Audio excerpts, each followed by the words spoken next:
SR7 TV news కి స్వాగతం. నా పేరు స్వాతి.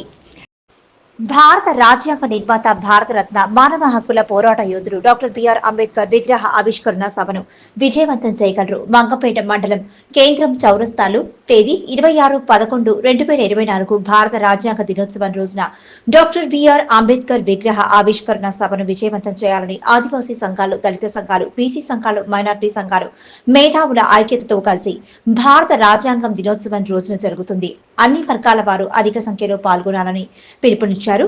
ఈ కార్యక్రమంలో పాల్గొన్న వారు గొప్ప సమ్మారావు, మద్దెల అంజయ్య, కబ్బాక శ్రావణ్, పొలబోయిన ఆదినారాయణ, తోడెం నరసింహారావు, తాటి నాగరాజు, మైల జయరాం రెడ్డి, పగిడిపల్లి వెంకటేశ్వర్లు, అయ్యూరి యానయ్య, పూజారి సురేందర్, పోదెం నాగేష్, కల్తీ రామకృష్ణ, రాజమల్లు సుకుమార్, ఎల్పి బుత్యాలు, ఎంపెల్లి సమ్మయ్య, పల్లికొండ యాదగిరి, మురుకుంట్ల నరేందర్, చౌలం వెంకటేశ్వర్లు, ఎంపెల్లి వీరాస్వామి, బసరికాని హరికృష్ణ, బోర్రయ్య తదితరులు పాల్గొన్నారు.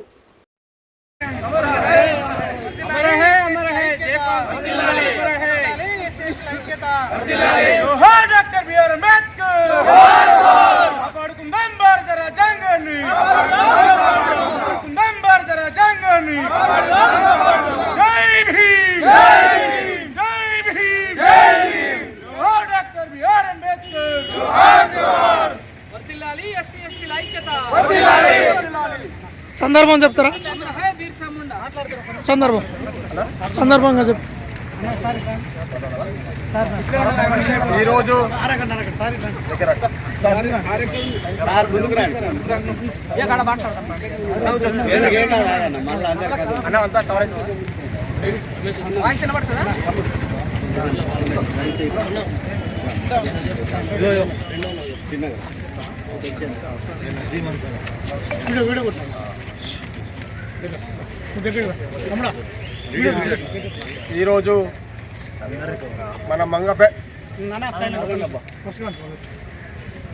ఈరోజు మన మంగపేట మండల కేంద్రంలో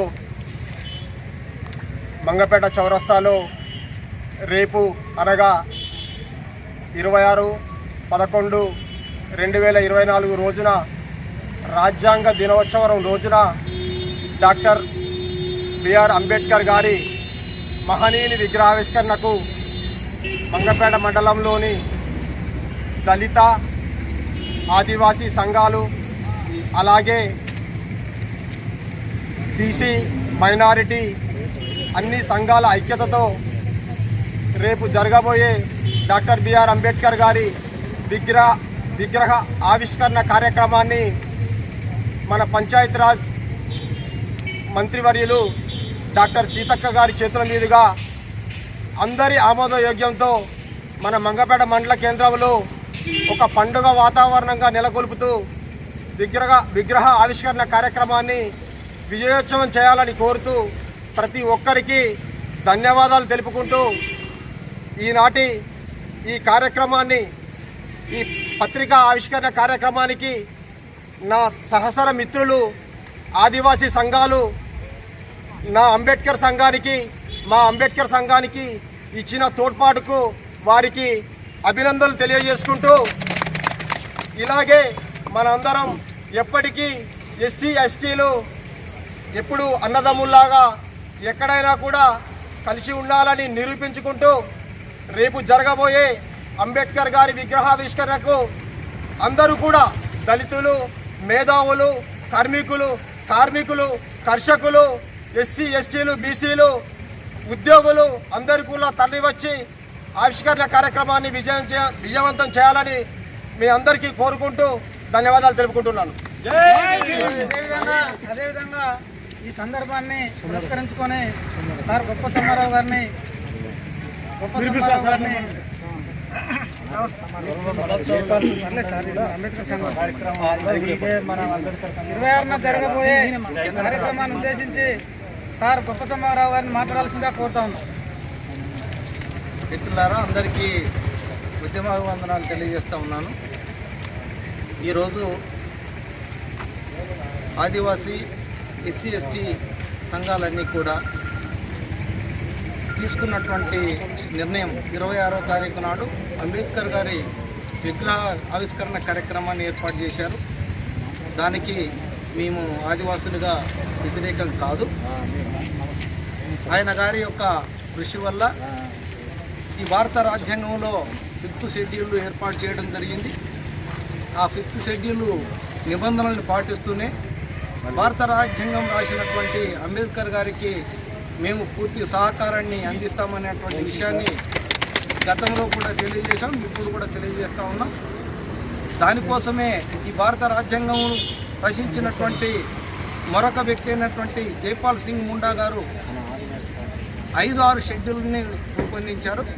వారిని కూడా ఈ రాజ్యాంగం రాసినటువంటి ఇద్దరిని ఒకే చోట పెట్టాలనేటువంటి దృఢ సంకల్పంతో ఈ ఎస్సీ ఎస్టీ సంఘాలన్నీ కూడా ఏకమై దానికి పక్కనే ఉన్నటువంటి ప్లేస్లో జైపాల్ సింగ్ ముండా గారి యొక్క విగ్రహాన్ని స్థాపించడానికి కూడా మేమందరం కూడా ఇక్కడ ఒక ఏకాభిప్రాయంతో నిర్ణయం తీసుకోవడం జరిగింది. దానికి స్థలాన్ని కూడా చూశాం. మొత్తంగా ఏది ఏమైనప్పటికీ భారత రాజ్యాంగం రాసినటువంటి అంబేద్కర్ గారి సూచనలు పాటిస్తూ ఎవరికి ఉన్నటువంటి హక్కులు వాళ్ళు పొందాలని, అందరము సమానత్వంగా బతకాలనేటువంటి ఆలోచనతో ఉన్నాం కనుక ఏనాడు కూడా భేదాభిప్రాయాలు లేకుండా వెళ్ళాలనేటువంటిది మాకున్నటువంటి అభిమతంగా మీకు తెలియజేస్తూ ఉన్నాం. మిత్రులారా, మొన్నటి వరకు సీతక్క గారు మాట్లాడినటువంటి వ్యాఖ్యని మాత్రం మేము అంగీకరించట్లేదు. అది ఎక్కడ ఉద్దేశించి మాట్లాడారో మాకు తెలియదు, కానీ మనిషి అనేటువంటి వాడు అంబేద్కర్ను వ్యతిరేకించకూడదు అనేటువంటి వాయిస్ వచ్చింది. ఆ వాయిస్ సరైనటువంటిది కాదు. మేము ఏనాడు కూడా అంబేద్కర్ గారిని వ్యతిరేకించలేదు, కానీ ఇక్కడ నాయకులు తీసుకున్నటువంటి విధానాన్ని తప్పుపట్టాము, మార్చుకోమన్నాము. మార్చుకోనైనా మనమంతా కలిసి ఉండే విధంగా ఆలోచన విధానాన్ని తీసుకురావాలని కోరాము. అదే రకంగా ఈ 2 రోజుల ప్రక్రియ అంతా కూడా జరిగింది. వాళ్ళు కూడా జరిగినటువంటి లోపాన్ని సర్దుకున్నారు, మేము కూడా దాన్ని అంగీకరించాము. కాబట్టి ఇప్పటి నుంచైనా మనమందరం కూడా ఏకాభిప్రాయంతో నుండి ఈ జరగబోయేటువంటి కార్యక్రమాన్ని విజయవంతం చేయాలని ఆదివాసీ సంఘాలుగా విజ్ఞప్తి చేస్తూ ఈ అవకాశం ఇచ్చినటువంటి వారికి అందరికీ కూడా ధన్యవాదాలు తెలియజేస్తూ ముగిస్తున్నాను. జై కొమరం భీమ్.